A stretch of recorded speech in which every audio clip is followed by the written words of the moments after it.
All right, they're gonna lower it. Me and Tyler and Corbin are going to grab it and bring it down. Good morning, beautiful people. It is a fine, crisp winter morning.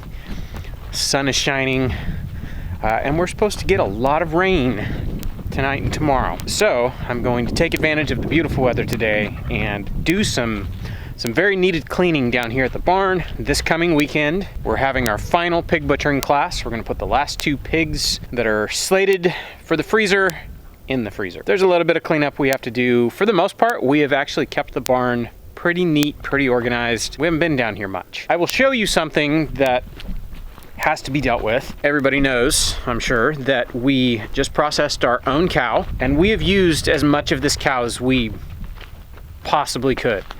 Even to the point, it's kind of hard to see up here, but behind all that plastic is the hide. I wanted to try my hand at preserving this hide, and like, it's been up there, it's drying. I just haven't had a minute to deal with it. I put the plastic up so the rain wouldn't ruin it. Well, as it's dried, it busted my frame. It pulled so hard, it busted my frame, broke screws. Brett was down here in the barn and he heard it go off and he thought someone was throwing stuff at him. He's like, what was that loud crack? Screws ripping out and snapping. So we've got to get that skin down because I can walk up here in the top and show you. We have it kind of strung up and tied up, and we have to get those ropes out of there because they're currently tied to the sink, which we will need on Friday. So we just tied off the ropes to the sink. They run up and out and to the frame. That frame is 8 by 10. Really big frame. It was a really big hide. I was looking at that hide when I was fleshing it, the day after, and it was like, this is a lot of hide. I'm gonna need a big frame. So I just went and got some 2x6s. I got some 10-footers and some 8-footers. And then it was like, I'm gonna need every bit of these. So I just laid them on top of each other, screwed them together. And then when we started stringing up that hide, it was like, whoa, that's a big hide. It was a cool project. I would really like to get back to it and finish it up. I need to tan it. From what I've read, I have a book on, tanning deer hide and stuff like that. We can leave it on that frame for a while, but now that the frame is broken, it's like, okay, well, I don't really want to unstring it, fix the thing, and yeah, it's a bunch. So I don't really have a place to put it. 8 by 10 is not going to fit in any single door, and it would take up so much room in here we wouldn't be able to have our class. I mean, maybe if I hung it from the ceiling, but then I'd block all my lights. So I think that means I need a bigger barn. I guess we could put it down. I'm going to see if I can fix the frame. And then what we could do is we could just hold it out far enough to open these doors. All right, they're gonna lower it. Me and Tyler and Corbin are going to grab it and bring it down. I may end up just seeing if I could fix that frame, just hoist the thing back up and leave it there. I don't wanna get into this project this week because we have a class. And then, tonight and tomorrow we're supposed to they're calling for 3 inches of rain, so I really don't want to uncover the thing and then get it all wet and have it mold or anything like that. It's been here for, what, 2 weeks? Yeah, it's been here for like 2 weeks and it's been fine. It's super dry, and obviously it dried enough to snap that frame, but we'll see. I'll see if I can fix the frame and then we could just leave this thing here.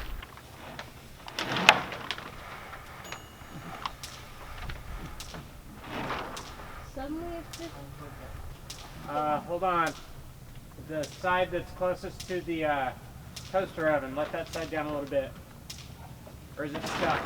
There we go. Okay, right there's good.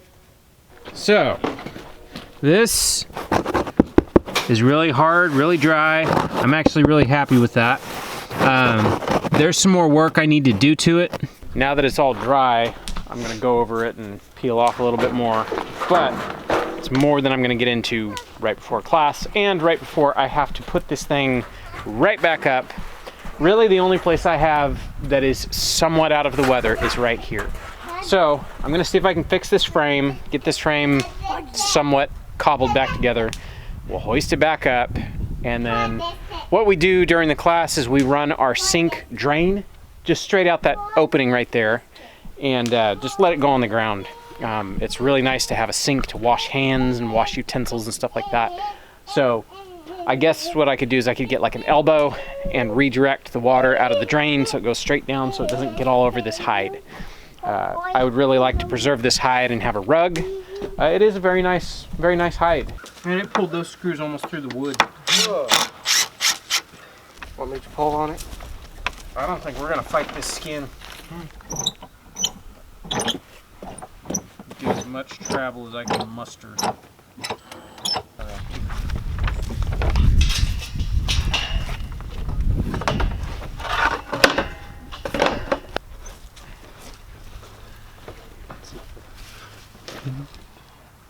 Let's try corner to corner again. It seems like it's laying flat now that we got something to set it on.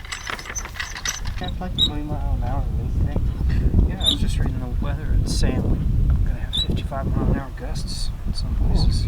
50 miles an hour gust. Yeah, that's some strong wind. Trade way. All right, I don't know how well you guys can even see. You just see a whole bunch of our backsides. We're just trying to get this corner back to where it needs to be. Okay, let's put our screw back in.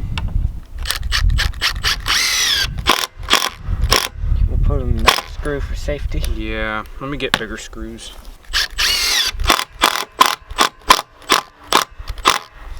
Definitely a better screw. Take up our 2 inches, move, adjust, and continue. A little back tension, and take these out.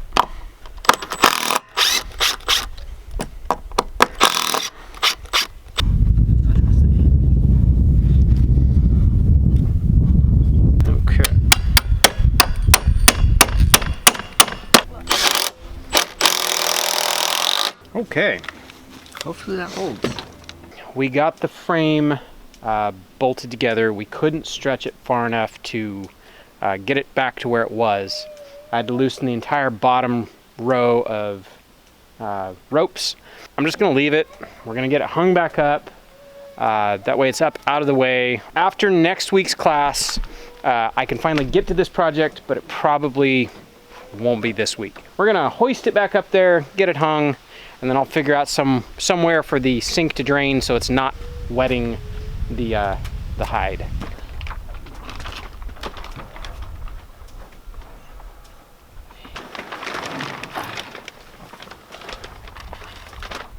Okay, I'm gonna try to get it up just a little bit higher. Yeah.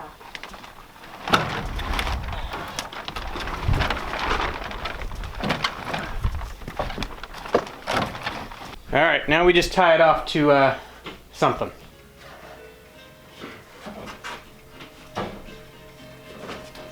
You can see how warped that frame is.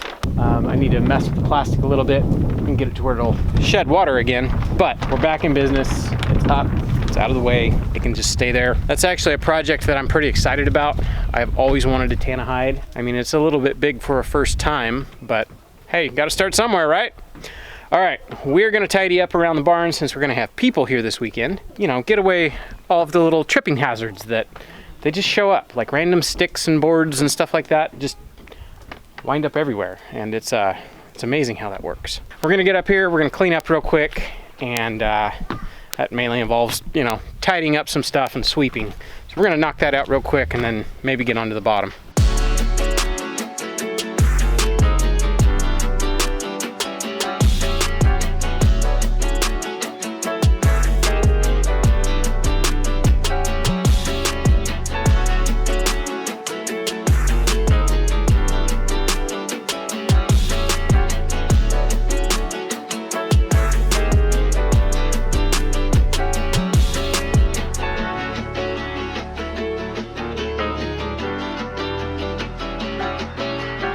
All right, it might not look like much.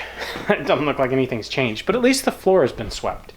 I'm gonna stage everything the way we need it, probably Thursday. Class starts on Friday morning. So if I need to get in here, with this big rainstorm we're supposedly getting, there's gonna be mud. there's a very good chance I'm gonna be sweeping this all again. So at least it's, you know, somewhat picked up and I can get in here with a broom, chase a broom around. But about all I have to do is clean up my guitar area, maybe take the trash out, pull the sink down and put it down there so we can use it. But like I said, that's all stuff that'll happen on Thursday. I think this is pretty good. So I'm gonna go down and check out the bottom. We're not doing anything in the bottom, but the boys are down there cleaning it up. It looks a lot better down here. Thank you guys. It was mainly just like the tripping hazard walking in here. I know I'm gonna be in and out of here on day one because there's always stuff that gets forgotten, or if it's raining, I'll set stuff down in here. So let's go eat lunch. In the house, and of course Meg is making bread, back at it. The week before butchering is a busy week for you. Yeah, it is. Especially, well, the week before a class. Right. Because, you know, we provide food, the whole shebang. So there's a lot you got to do behind the scenes. Yeah, I went grocery shopping today to get the few things that I needed that we don't grow ourselves. And then... Like cilantro. Yeah, like cilantro. I don't know why, like cilantro's easy to grow. I don't know why we don't grow cilantro. We have a problem with cilantro, apparently. Cilantro's been one of those things, kind of like lettuce. You grow it, it looks great, you turn your back, next time you see it, it's bolted about this tall, too bitter to eat. That's been our story with cilantro and salad greens. Yes, so I had to get salad greens today too. So, and then yeah, I'm trying to finish up with the beef. So I still have bones to roast and make into broth. And then I've got the last of the meat to can and some other stock to can. And then I'm still dealing with tallow. So, there's a lot of tallow. There is a lot of tallow. I would say you're, what, at the halfway point? Yeah, probably. Yeah. It's a lot of tallow. Maybe halfway. Yeah, I was trying to be optimistic, but no, it's halfway. So yeah, just dealing with that today. Today is just kind of like tying up loose ends that I can do right now. And then tomorrow through the rest of the week will be food prep for class. Well, if you need any help. Okay. Tomorrow's going to be raining all day, so It is, yes. I'll be stuck inside mostly. Yeah, probably. All right.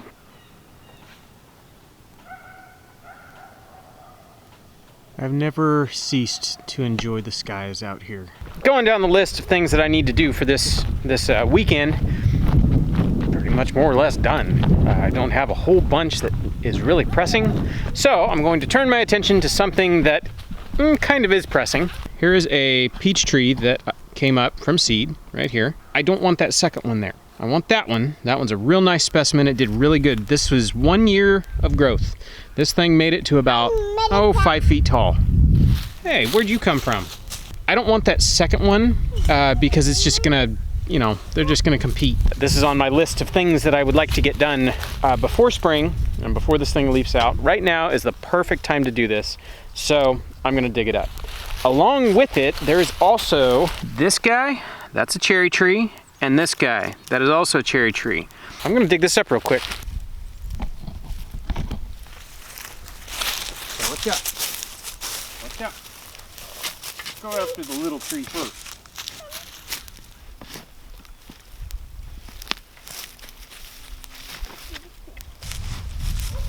I'll get it. I'll hold it.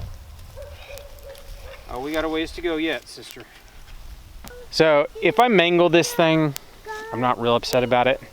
Like I said, it came up from a seed. Really didn't cost me anything other than the initial price of the peach that was delicious that I saved the seed from. I've been pleasantly surprised with how these have done, and for whatever reason, up here, they kept their leaves a lot longer than the ones down there in the orchard. Could be a varietal thing, or it could be that we have a different microclimate just up here.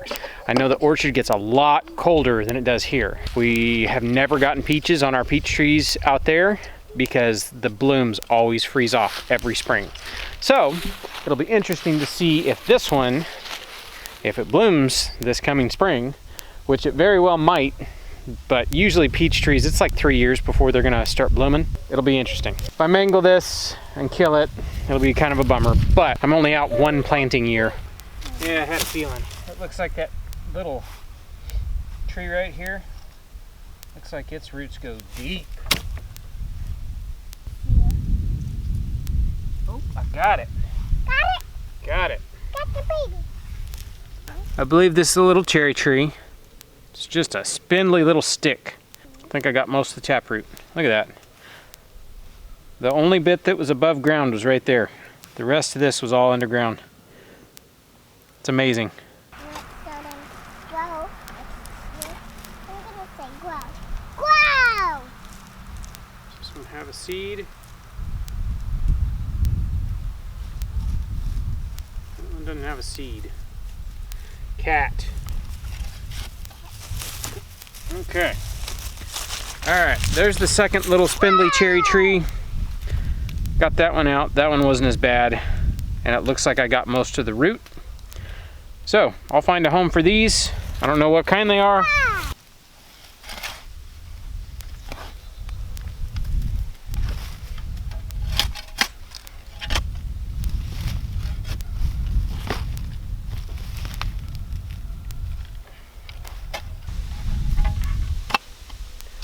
There's your taproot there, tree.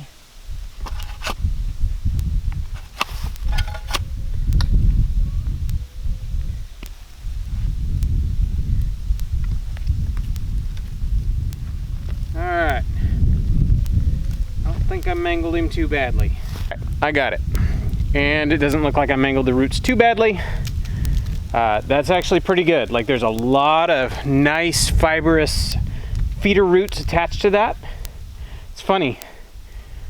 You can see the parts that were in the clay, not a whole lot of feeder roots, but the stuff that were up in the garden bed compost, that's where all the super fibrous roots were.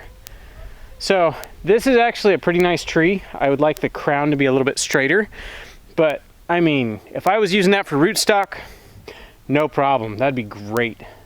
So I'm gonna get this transplanted. I'm probably just gonna stick it in this bed that's right next door. Hope I didn't kill that main tree, but I got 3 trees out of what I thought was a lost cause. If you guys remember, last fall, I planted a whole bunch of seeds we saved all year long.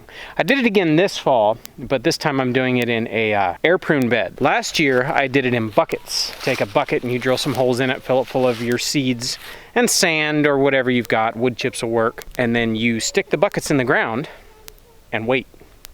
And you check in the spring, and once those seeds, you know, they've gone through that nice stratification of the cold of winter, in the spring they start waking up. So you open up your bucket, start going through it, you find your sprouted seeds. One bucket it worked, the other bucket molded. So I took the bucket of molded seeds, I didn't want to just throw it out, so I took that whole bucket over here and I dug a hole and I dumped that whole bucket in this bed. And I got 2 peach trees and 2, I assume they're cherry trees. They only had a couple leaves on them this summer. They were directly underneath these 2 peach trees, and these peach trees were doing great. So it was kind of hard to tell what they were, but by the 2 or 3 leaves they had on them, they looked like cherry trees. They would have been from Rainier cherries, I think, or they Bings, I forget. Whatever kind of cherries we got, the dark red ones. We saved seeds from those, and that was what we planted. You know the way it used to work. Good fruit yields good seed, which yields good fruit. It's not so in the current day we live in, where everything is grafted and everything is hybridized and stuff like that. But how are you going to find new varieties if you don't plant a seed? I'm going to dig a hole right here and get this other peach tree in there, and then I'll go find a place for these little cherry trees. I would like to plant them, but it's hard to plant stuff, especially if it's a standard size tree, which those cherry trees probably are. Standard size trees can get quite large. They'll be slow to start, but they can get quite large quite quickly. So I have to be careful where I stick my standard size trees. You know what? I don't know if I want that peach tree right here. I kind of want it in there. What do you think? Should we put it here or there? In the orchard. No, I don't want to stick it in the orchard. Why? Because that means I have to drag compost down there. These beds already have compost. In that bed. You want to do it in that bed? Mm-hmm. Okay. I'm convinced. I dug about half that bed and pulled a bunch of sunchokes out. I know there's about 1,000 sunchokes in that bed still. Might outcompete, might not, but I think that'd be a better location. It doesn't impede with our little drive through the garden driveway we've got going on right here. I think this will work just fine.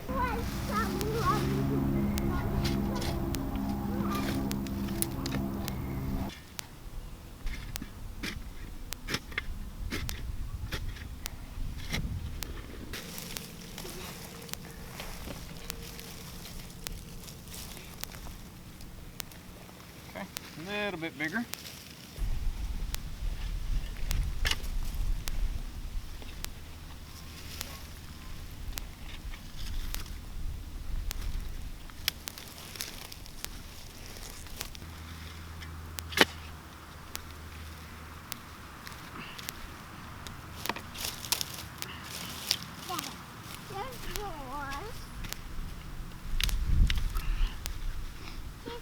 Thank you. Did you need them? I'll put them on. There's more. There's more on it. Whoa! Wow! Grab a basket. I'll grab 2 of them. That's a bunch of them.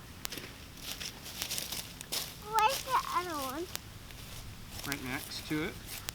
Okay, I think this is all we need to dig up, sister. And it's not. It's not? No. You want to dig up more? Okay.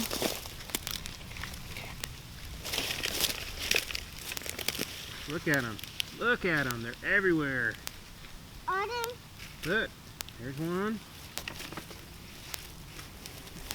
There's one. How many then? There's 2. Hey, let's see your baskets. Let's see your basket. Wow. We have to fill up this one. I don't know. I think that's enough. It's not. It's enough for right now. That is actually, honestly, that's about the size we started with. We ordered some from Azure Standard, I don't know, 2 years ago, something like that. They showed up. They looked all right. Took them, buried them, forgot about them in the spring. What is that? That doesn't look like a weed. And then boom, sunchokes. Very easy to grow. Basically, they're the perfect plant for this spot right here. Stick them in the ground, forget about them. When you want to eat them, go dig through the ground. All right, I'm gonna go plant these 2 little cherry trees. I've got a couple spots down here in my the garbage pile orchard. It's not an orchard. What am I saying, orchard? It's just a space of just garbage. The previous owners of this property were running a garbage dump operation, and this was the main base of operations right here. Right here, these sticks poking out of a hole in the ground. That's a honey locust. I have another honey locust right here. These were here when we got here, and when I was chopping basically anything that was thorny down, I chopped that down and then was like, wait a minute, that's not one of those invasive Bradford pears. That looks different. And so then I noticed this one. Mind you, when we got here, these didn't look like trees, they looked like giant bushes, because if you let a tree just do its thing, it doesn't start shedding the lower branches for quite a few years. And so it just kind of has, I think it's called a trashy trunk is the term. It'll just be kind of trashy and have branches everywhere and won't really have a tree form until it's, 10 years old. Well, anyways, I had to chop down this one, and it basically coppiced and has come back, and it can live there. Like I'm gonna let it come up. I've got these 2 scraggly little cherry tree. I assume they're cherry trees. We'll find out soon, I hope. I'm just gonna plant these in around here. Trees don't seem to mind it down here. I've kind of got some other stuff going on down here. I've got some goji berries that I'm just gonna let do their thing. I've got some sunchokes down here that I'm just gonna let do their thing. It's just kind of, I don't know, I'm just letting it grow wild, and I want to see what it does. I think I've got a red bud over there. I've just kind of used this as my overflow spot, and honestly, it could be the best permaculture demonstration site on the whole property if I quit interfering. All right.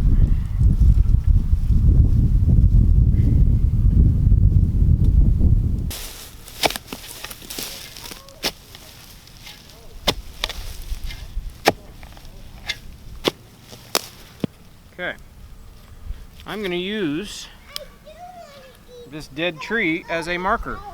That says black mulberry, even though it's not. All of my Walmart mulberry trees I bought passed away. Wasn't bad plants or anything like that. It was Everything was leafed out last spring, and then we had a late frost, and it just annihilated all of them. And they'd all leafed out and actually had finished blooming and had tiny green fruit on it. Okay, you ready to go in the house? Mama, What? look how big this is. You got some more. Wow, those are really big. Those are way bigger than last time. Yeah, they're pretty big. Yeah. Not all of them. There's some big ones and then little ones. Cool. Buggy, are you playing Uno? She was. All right, what you got going for dinner tonight? I'm doing some salmon. I've got Some fish. some fish. I've got chicken breast in the oven for those who don't want salmon. You.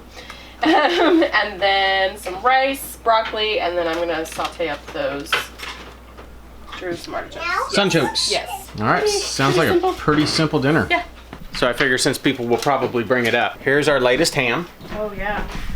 Boom. Honking thing. That thing is honking. I mean, look at the size difference. Guinea hog ham, 2 years old. That one's ready. This is this year's ham. That was the November pig. Yes. That was the first feeder pig we did. I'm pretty happy. What was it? 33 pounds. Yeah, it was like 33 pounds. Massive. It's a massive ham. These were, what, like 7-8 pound hams? Yeah, I think so. Tiny little guinea hogs. Hey, you got to start somewhere, right? Right. I'm actually gonna finish up some chores. I gotta take the trash out and stuff like that because tonight is podcast night. For those of you who don't know, I have a podcast with Jason from Sow the Land and Al Lumna from Lumna Acres. We just sit and talk.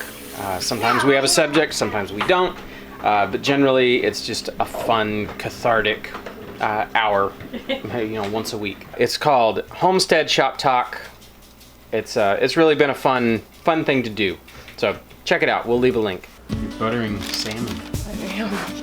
It's amazing. It does make it pretty amazing.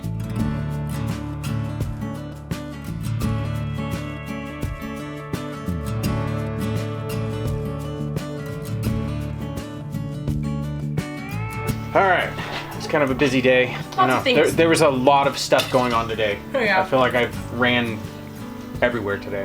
Dinner was good. Yes. All right, we're gonna wrap it up right here. So we'll catch you guys on the next one. Bye. Bye.